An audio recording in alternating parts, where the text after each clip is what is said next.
আসসালামু আলাইকুম, জান্নাতুল kitchen and ব্লগে সবাইকে স্বাগতম জানাচ্ছি।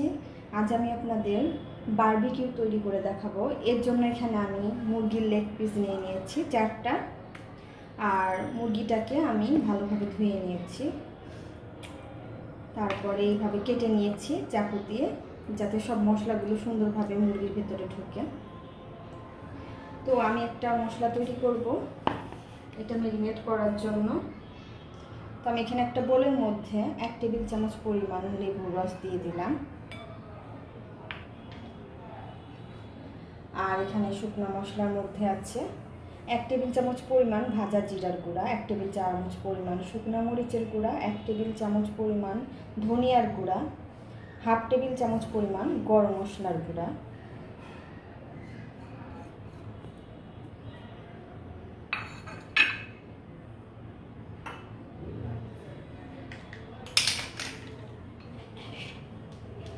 গোলমরিচের গুঁড়া দিয়ে দিচ্ছি, কালো গোলমরিচের গুঁড়া 1/2 টেবিল চামচের মতো,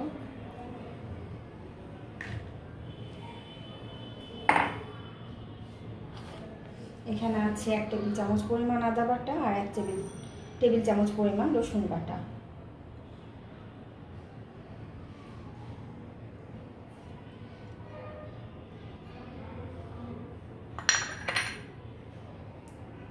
টক দই দিয়ে দিচ্ছি 1/2 কাপ পরিমাণ,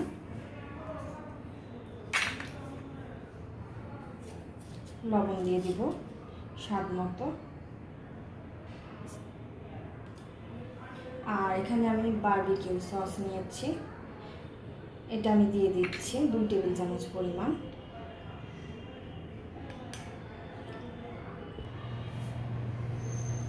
তো আমি বারবিকিউ সস দিয়ে দিলাম 2 টেবিল চামচ পরিমাণ।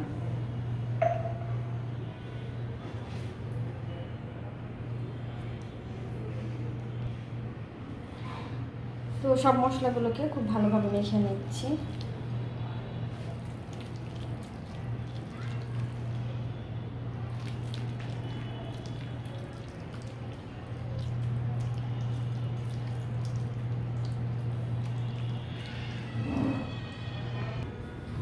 ফুড কালার দিয়ে দিচ্ছি সামান্য পরিমাণ,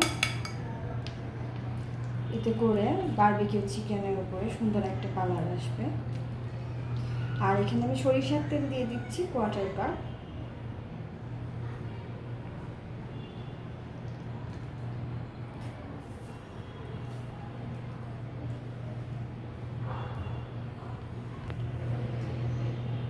তো এবার আমি চিকেনের মধ্যে মশলাটা ঢেলে দিচ্ছি।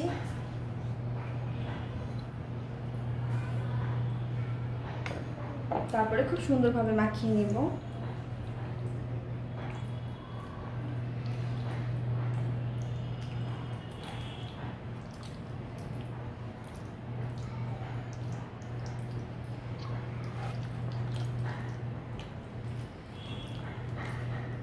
ভেতরে মাংসের ভেতরে খুব সুন্দরভাবে মাখিয়ে দিব, তাহলে মশলাটা খুব সুন্দরভাবে ভেতরের মধ্যে ঢুকে যাবে চিকেনের।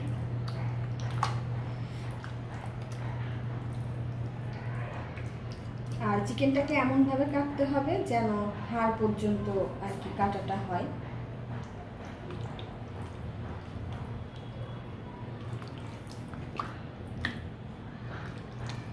তো এবার এটাকে আমি ম্যারিনেট করে রাখবো প্রায় 2 ঘন্টার মতো। আপনারা চাইলে ওভারনাইটও করতে পারেন, 1 ঘন্টাও করতে পারেন, তবে একটু বেশি ম্যারিনেট করে রাখলে, যত বেশি ম্যারিনেট করে রাখবেন তত টেস্টটা বেশি ভালো আসবে। তো 2 ঘন্টা হয়ে গেছে, এবার চিকেনটা আমি ভেজে নিব। প্যানের মধ্যে চিকেনটা একটা করে দিয়ে দিব। এটা যেহেতু বারবিকিউ, এটা সাধারণত কয়লার উপরে আর কি গ্রিল করা হয়, তো আমার নাই, সেই জন্য আমি এটা প্যানেই করছি।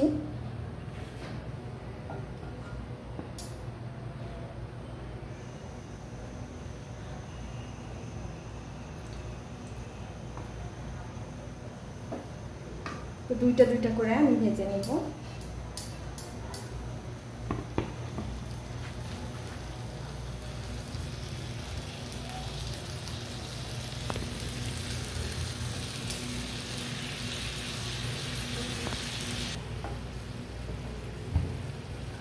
তো চুলার আঁচটাকে মিডিয়ামে রেখে এটাকে আমি ভাজতে থাকবো।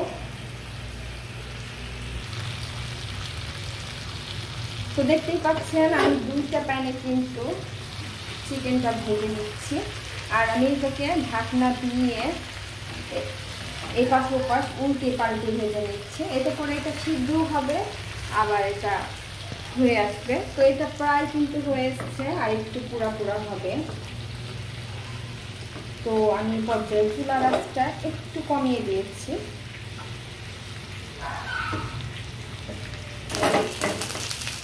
তো দেখতেই পাচ্ছেন খুব সুন্দর একটা কালার চলে এসছে চিকেনের মধ্যে। এই পর্যায়ে আমি উঠিয়ে নিচ্ছি।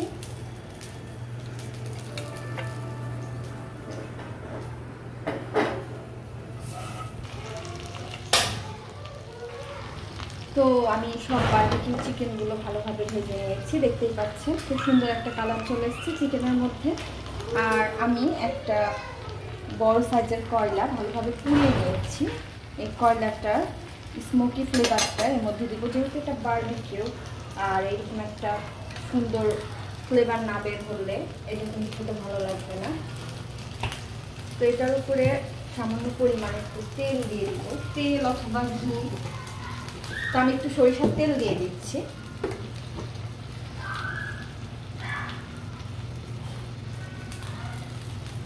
দেখতেই পাচ্ছেন ধোয়া বের হচ্ছে, একটা ঢাকনা দিয়ে ঢেকে দিই।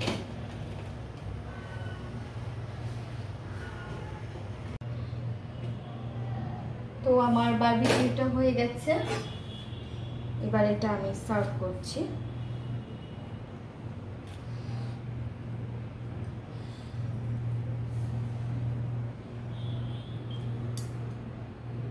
দেখতেই পাচ্ছেন কতটা লোভনীয় হয়েছে, আর এটা খেতেও কিন্তু খুব সুন্দর হয়েছে। তো আশা করছি এটা আপনারা সবাই ট্রাই করবেন, আপনাদের অনেক ভালো লাগবে।